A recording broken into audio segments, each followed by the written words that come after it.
Welcome to the Draft Board Hockey Show, episode 11. And today we are going to talk about Roger McQueen because it is rumored he's going to be returning on Monday for his first game back in a long time. Linker, my boy from New Wave Hockey, how's it going, buddy?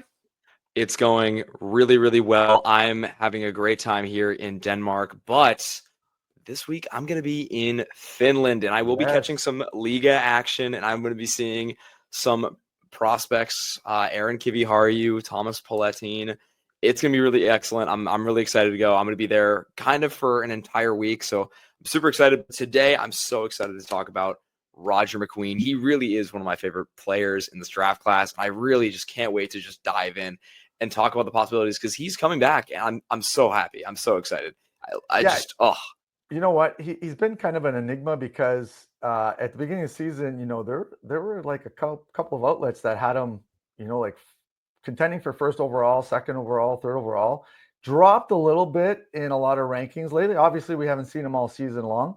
So it'll be nice to kind of see, where he's at. And he's got about a month left in the dub and then playoff hockey. And so, so we're going to see how Roger McQueen, finishes off the season, especially – there's questions about his injury, the bulging disc in his back. So we're going to finally get to see the man, the myth, the legend, Roger McQueen. That's what we're talking about today. It's going to be really awesome. I'm really excited. Again, he started off the year incredible. He only played 8 games this year, but through those 8 games, 8 goals, 3 assists for 11 points. And he started off the season with a 4-goal game.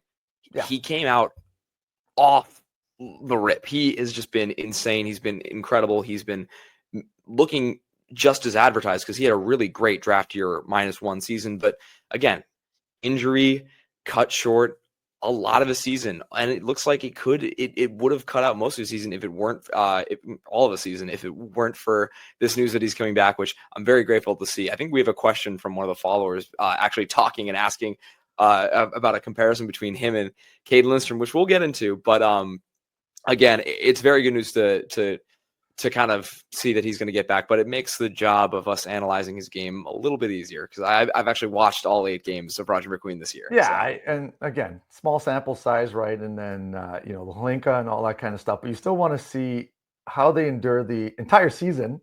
And so we finally get to see, well, at least a month of his hockey. But let me show you. I always post this up every month, and I wanted to show points per game. For the up until February 28th, and this is, you'd have to have plus 25 games played. So Michael Misa, look at that, 2.11. Porter Martone, he bumped up a little bit, 1.82. Ben Kindle, 1.63. Reshny's at 4, 1.56, and then Desnoyers at 5th, and he's 1.54. So you know what? I like showing this. Michael Misa just absolutely most points in Saginaw Spirit history, so he's breaking records. Yeah, he's having a season. You know what? We've talked about this over and over again. Misa, Schaefer, Hagens, that whole, threesome and what they're gonna, potentially do in the draft. So it's always fun. But yeah, 2.11, he's tearing it up. It's really been incredible. If we want to take a look at the Misa tracker one more time, 57 points through 25 games, 26 of those points being goals, 31 of those points being assists. Oh, wow. It just doesn't stop. He had 2 goals and an assist last night, firmly solidified him as the highest scoring player in Saginaw Spirit history. And that's incredible because there are players who have played longer than him in the Saginaw Spirit and will probably play longer. He's only going to play the 3 years that he's played. He's done. He's going to the NHL. I firmly believe that he is an NHL ready product. He's been incredible. But going back to that list that you showed, looking at some of the players, I'm actually firmly kind of surprised by some of these names. I've actually been, I guess, higher than most people on Philippe Veilleux from Val d'Or. And again, he's exemplifies why this draft class is so strong for Quebec players. I mean, we see Carbonneau there. We see Bill Zonin there. Also, Lev Katzin started out in the USHL, another interesting player. Very small player, but he's been putting up points for Guelph. I really like him as well. Just some of the unsung heroes you just see there in that list. I really do like it. So, but it's really interesting to look at. And again, our boy, or my boy Misa, not our boy yet. I'll get you there. Not yet. Firmly atop.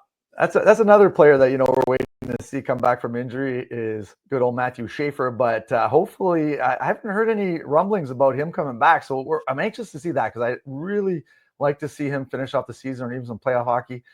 Potential first overall pick. So it's tough, right? When you don't have that sample size that you kind of like, because you like to see how they're progressing during the season. Can they tough out the 60 game plus season? So yeah, still waiting on him to come back too. So it's nice to have McQueen's back though, for sure. Oh, 100%. Very excited. Yeah. All right. So let's pull up some clips. So the thing is with McQueen, like we said, only played 8 games, 4 goals in his first game. He's 6'5" and almost 200 pounds, which is really, really enticing for NHL scouts. And he's a centerman. So, from the few games that you've watched, what's kind of things that stand out for Roger McQueen? And we saw you posted a clip of him practicing there on the return, and he's looking pretty good. Had a couple dangles there in that practice, eh? Oh yeah. The main thing that really draws me to McQueen, I think draws a lot of people to McQueen, is yes, 6'5", 190, leaning towards 100 and or 200 pounds, and babyface is gonna grow. Could be 6'6", could be huge, could be incredible. But as we talk with all these large players, he's this tall, and what can he do after that? Roger McQueen is 6'5" and one of the most fluid offensive creators in this draft. He is a brilliant stick handler. I think he's a really, really tight passing playmaker. And his shot, though I do think it needs some work, has a lot of power naturally because of his 6'5" frame. I really like the way that he skates for a 6'5" guy. I really think that his tools propel him and give him one of the highest upsides in this entire draft. I know we say this every single year when we talk about really big and tall forwards, but he's kind of a unicorn. He's someone that I wrote about in August this year, and I didn't have a player comparison for him because the sky is really the limit. He's a unicorn player with how skilled he is and how tall he is. It's like we're talking about a basketball prospect right now. It really is incredible. Like he's done incredible work. The only issue, the sample size has only been 8 games. So yeah, I mean, you know what? Though it's a good sign that he's coming back. Like people say, Caden Lindstrom, but Lindstrom still hasn't played a game since last season, and so McQueen's coming back, which is a good sign. And like I said, if he can kind of get back to that pre-injury or when he took that time off kind of pace that he was maintaining, then he's gonna talk himself into the top 5 potentially. And like I just showed that clip there of him kind of dangling there, so you kind of saw the stick handling and the skating right there. But as you mentioned before, he's a sneaky good passer too. And there's this one clip here, so he takes it into the zone here. And look at that, there's like 4 guys there, and he finds that open lane, and you see it right here. So it looks like he doesn't even look where he's passing. He's looking at the goalie. So I think it threw the goalie off, but you'll see it in this play right here. So it's in his peripheral vision. He knows where his teammate is. He's looking at the net, and then he dishes it off. So he's a sneaky good passer too, which, people think, he got 4 goals in his first game and, he's a shooter, great stick handler too. I have to admit, he's a great stick handler too for a big kid. In tight spaces, he kind of gets out of those jams with the stick handling. So yeah, there's a couple of different weapons in his arsenal that you kind of like. And like I said, 6'5", 200 pounds and can skate. His skating has really, really jumped up. And that is something you like to see in a big kid. Oh, 100%. 100%. And one thing to talk about his goal scoring ability, he doesn't really seem to be a natural, scorer from deep. A lot of his goals have been right in front of the net, which again, it's kind of what you want from a big body presence. Here, like let me show McQueen. you. Let me add this clip while you talk. So in tight, watch this one. Boom. See that? Oh yeah. Yeah, that's gross. Again, that's his stick handling skills. Just roofs it. And look at the passion of this guy. Yeah. That's another reason why I really like him. He's a very passionate player. He's his compete. Again, he does have to pace himself. 6'5", he's big. He tires out quickly because of those long strides. But he's a very passionate player. You can feel his energy throughout the entire game. And I feel like if he was playing the entire season, he would be a captain by this point.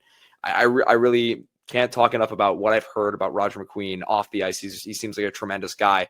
But going back to the goal scoring, his off-puck IQ is really brilliant. I really like the way that he positions himself when he doesn't have the puck, because he's a brilliant thinker when he has the puck.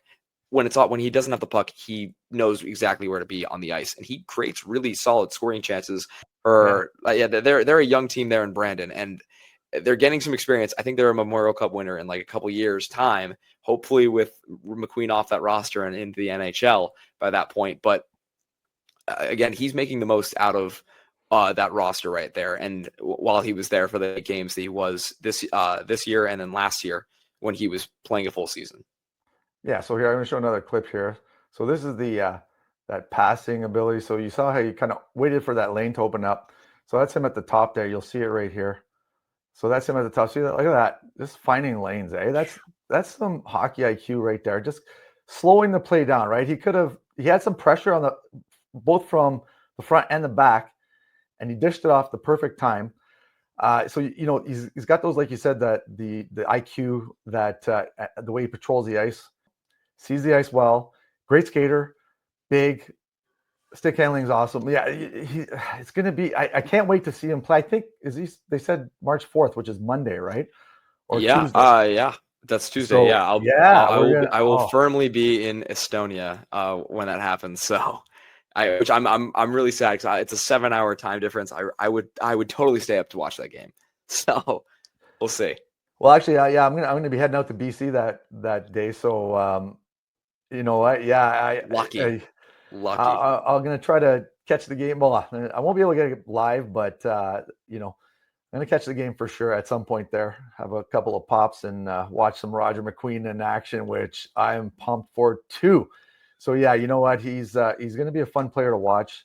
And so, like I said, 11 points in 8 games, 6'5", 200 pounds. Like, yeah, you know what? This is we're excited. This is gonna make some changes in the draft rankings, the mocks, and all that kind of stuff. Especially if he comes back. This is one of those tough situations, right? Comes back and he's on fire. Wow. Comes back subpar. We're gonna say, he's had the season off, so we'll give him his legs. But if he comes back and starts, banging them out, we're gonna have some discussions to make for sure for where he ends up in this draft. I came out with a list right before he got injured, and I confidently put him at my number 3 player in the draft, because at that point it was Hagens 1, Martone 2, and we didn't know at 3. Schaefer hadn't essentially emerged yet, but he was my 4, and McQueen was firmly at my 3. And I really want McQueen to creep back into that conversation again, because I think he has the tools to do it. It's just the sample size. Just everything, when you watch him play, everything to me screams top 5 pick. This guy is oozing talent, oozing confidence, oozing potential, but the sample size. That's the one thing I'm looking for. So I'm so excited for March 4th. He's gonna be back soon, so we're not gonna have to wait any longer for that there, Linc. And yeah, that's unreal. We can't wait for that. All right. So now I have a browser tab. Open for the WHL like scores now. I'm just have it ready for the next few days. I'm just gonna be watching carefully. So. Yes, it's gonna be fun. All right. So now, follower questions. Let's do it. Let's do it.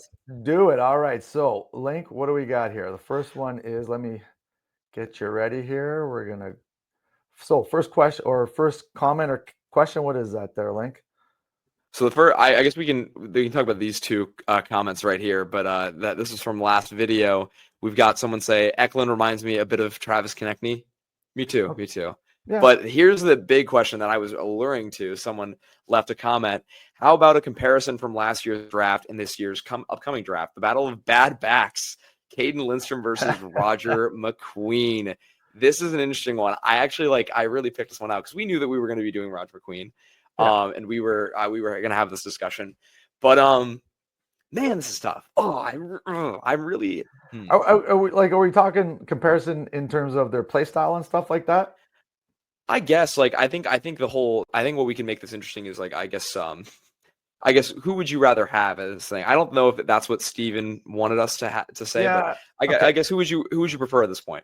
So I mean, they're 2 different players, right? I mean, obviously. yeah, Caden Lindstrom is that power forward type guy, crashes the net, physical, just the wild man on the ice. And then Roger McQueen is more of that finesse player, the slippery hands and the goal scoring touch. I think it just depends on what an NHL team is looking for. Personally, I'd go with Roger McQueen. That's my personal preference. I like those guys, those big players that have the soft hands and like I said, decent skater. He sees the ice really well. I'd say that in terms of hockey IQ, I'd give the edge to Roger McQueen. But that physical nature that Caden Lindstrom brings, he's the kind of player that wins important games. So yeah, I think it depends on the team and what they already have in the system. That's my opinion. This hurts me to say this, and I'm going to go in this direction. Not to contradict you, but I do kind of believe this way. And I'm someone who thinks Roger McQueen is some of the highest upside we've ever seen out of a prospect. I love Roger McQueen. I've been following him since he was like 15. I've just been watching Roger McQueen games. I couldn't wait for this draft year for him, and I'm so bummed that he's only played 8 games. I can't wait for him to come back. Yeah. But it's so rare when you have a player as skilled as Caden Lindstrom have just a monopoly on violence. Oh, yeah. And I know it's taken a year for him to come back, which is tough. But given the skill set, I would probably prefer Caden Lindstrom just because of it's close. But I really like the way Caden Lindstrom, I think, is a better scorer. I don't think he's a better skater, which might be a hot take, even though he moves his feet really well. But just the physical aspect to his game, along with how skilled he is just something that Roger McQueen isn't exactly there yet. I still think Roger McQueen competes really well. I just think Caden Lindstrom is just going to be a destroyer of worlds at the NHL. Oh, I he can stay healthy. Therein lies the problem too, is that it's not like he came back sooner than later, whereas Roger McQueen's coming back now. So I mean, the time off might help Ken Lindstrom too. If you can rehab it properly and he comes back, and I'm sure that he's going to have a lot of pent up energy. We'll say. I feel bad for the first team that plays against Caden Lindstrom because I think he's just going to terrorize them. It's going to be scary. It's going to be a scary situation. Whoever has to play Caden Lindstrom his first game back after a year and a half hiatus, watch out. And that Medicine Hat team is already scary just to begin with. So let's move on to the next question, because there was a lot of really good questions on this video. I want to get to them all. Yeah, we got a bunch. Okay, so here let's hit this one. So Nathan Tyone says, I'd like to see a video strictly based off comparing defensemen in the draft. I feel like Schaefer, and it's Schaefer, yes, of course. But after that, it's really based off personal preference between Smith, Murtka, Fiddler, Aitchison, Hensler, and arguably Cameron Reed. I'll go there. Don't worry, Nathan. I'll go there. So I'd like to know what you guys think. Of course, I don't want to do this. I'll watch either way. Hey, we appreciate it. And also, suck it, Linc. Canada sport forever. All right. Rub it in. Yes. I love it when they say, "Hey, again, sorry." Listen, we already talked that up already, but so I'm gonna start off by saying I think it's Schaefer in a tier, then I think it's Murtka in a tier, and then I think there's a tier below where you can add a bunch of players there. That's my personal opinion. I somewhat agree with you, but I do want to put Jackson Smith in that tier with Murtka, and I'll tell you why. I go back and forth, and I actually had Fiddler in the mix between in the mix with Smith and Murtka in I guess last month, but just kind of I think Fiddler's kind of fallen out of that. But I think Smith and Murtka kind of suffer from the same thing. Defensively, they need more structure. They kind of look lost in the defensive zone, and they have really high potential offensive wise because they've been showing that they're very confident with the puck. Smith a little more so. Murtka, I guess, is more of a special cause because he's 6'6" and he's a right shot defenseman, and he's huge. And exactly. But I think it would not surprise me at all if a general manager prefers Smith over Murtka, because I do think that they kind of suffer from the same thing. And it's just kind of a situation where like a GM will see what they both of them bring and be like, I can fix his defensive woes. I can teach him defensively. So we'll have to see. They're both big WHL defensemen who excel offensively, excel especially well in transition, which is kind of rare when you're talking about two defensemen who are above the height of 6'2", and kind of look a little lost in the defensive zone. So I think, again, that's where I draw the second tier. And then after that, for me, Aitchison is crawling up. Him and Hensler, I think, are competing with Fiddler in that third plus tier. 20 goals for Aitchison in the O as a defenseman. My boy. And then Cameron Reed. As a defenseman. Cameron Reed, I love the inclusion of that. He's a fun guy to watch, and he's someone that like I'll look at and be like, you know what, a case can be made. A case can be made. However, I do want to throw one more name in there. He has been like Roger McQueen. He has been injured since early in the year. American Carter Amico, I think, is another very violent, tall defenseman. He's someone that I've had on my radar for a long time. He's really, really good. Yeah, and like you said, injury plagued season. Well, he doesn't. Yeah, so you know what, and that hurts you. You know what I mean? But if we go back to last season, like, yeah, he's a real deal. There's going to be a time where I eventually do a video on Carter Amico, and I'm literally only going to show clips from when the USNTDP played colleges and how destructive he was against those colleges. It was insane. So yeah. So yeah, you know what? I think personal preference in terms of like, you know, where they fall in terms of tiers and stuff like that. I just did a video on Logan Hensler, and like, you know, really good skate. He's just so conservative. You know what I mean? Like, I wish he was just took a little bit more risk, a little bit more flair in that game. You know what I mean? He does things really well. You just want, you know, there's things I just want to see a little bit more from him. You know what I mean? Right? Like, yeah. No, I know exactly what you mean. You and I both watched him with the USNTDP last year, and he was last year. Like, I was like, oh man, you know, 32 points in 50 games. Like, I mean, those are great numbers. And even his contemporaries, like, and like, again, someone that I've really liked, but he's not a first round talent, Dakota Rail Mullen. He was also a very talented offensive defenseman from USNTDP. He's found a role and found a way to transition to become a confident defenseman with the puck at Michigan, and he's smaller than Hensler. So again, it's probably coaching. Again, Wisconsin, they produce defensemen pretty well. They also have a more of defensive structure. Look at like Charlie Stromel, who came out of them, Alex Turcotte, Keandre Miller. Yeah, so I think there's more of a behind the scenes approach there with like it's kind of different from how I guess he's been coached with the USNTDP. But again, we'll see. So yeah. All right. Next question. Yes. There was a lot of people being like preferring Frondell, which I was prepared to take. However, I did like one question. I think this is a very interesting thing we can talk about. Does Victor Eklund have a higher ceiling than William Eklund, his older brother? So it comes from Tigers and Bruins there. That's an interesting discussion. I actually want to hear your opinion about that, because I think that I have a very niche opinion about that. Oh, yeah. So no, I'd say Willie Eklund has a higher upside or ceiling. He's been kind of playing on the wing more lately, and I think that is kind of helping him out a bit. But just the way that he sees the ice, and see, Willie Eklund, like I said, or Victor Eklund he's that go-getter. And I know you said like the way he along the wall, he gets those passes out, right? But in my opinion, like Willie Eklund, he just patrols the ice and sees the ice really, really well. And so Victor Eklund is more of that, you know, in your face, kind of on you, you know, get into the mix of things and produces, you know, opportunities that way. Whereas Willie Eklund slows the play down, and you know, he's kind of like a chess player in my opinion. So that I see little differences in both of those two. And I know you like Victor Eklund because you said you like Victor Eklund over Frondell, which is ludicrous, but whatever. That's your opinion. All right, ludicrous. No, I don't think ludicrous, but no. So, I'm just joking. I do prefer Vic, partially because he's taller, but again, it has prompted me a couple times to go back and look at my notes for Will.